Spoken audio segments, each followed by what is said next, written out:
Ուսյալ կատուն, իտալական հեքիաթ։ Պատմում են, որ մի ժամանակ Պալերմոյում ապրում էր մի արքայազն, որը պարծենում էր, թե իր ուզած ձևով կարող է ամբողջ աշխարհը վերափոխել։ Եվ իսկապես,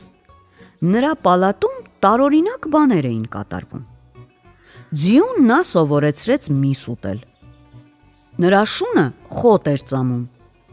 իսկ էշը սմբակներով հարվածելով թմբուկին տարանտելա էր պարում։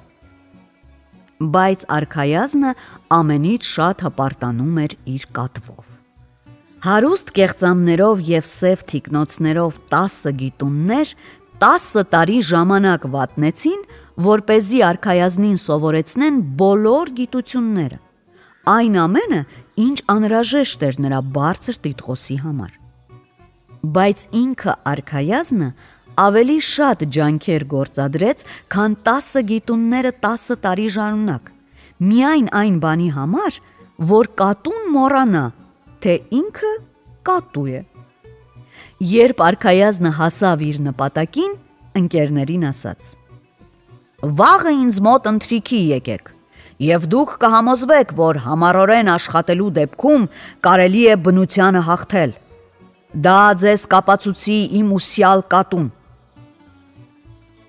Ընկերները հրավերն ընդունեցին։ Նրանցից մեկը, խելացի և հնարամիտ մի մարդ, այսպես մտածեց. «Եթե խոսքը կատվի մասին է,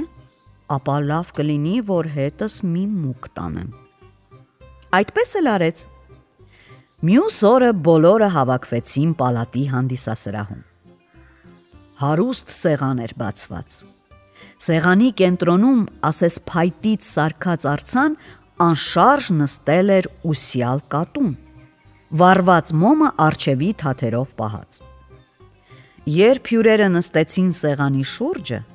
ծառաները սկսեցին ոսկեջրած ամաններով մսից, ձկնեղենից և թռչնեղենից պատրաստված կերակուրներ մատուցել։ Ճաշատեսակներից այնպիսի բուրմունք էր տարածվել, որ հրավիրվածների բերանի ջրերը գնաց։ Կատուն նույնիսկ բեղը չշարժեց։ Առանց որևէ շարժումի նա շարունակում էր թաթերի մեջ պահել վառված մոմը։ Արքայազնը բոլորին նայում էր հաղթական հայացքով։ «Դե, ինչ էի ձեզ ասում», ասաց նա, «ճիշտ չէ, որ արվեստը բարձր է բնությունից»։ Իհարկե, հիացմունքով բղավեցին հյուրերը։ Նրանցից միայն մեկն էր լռում։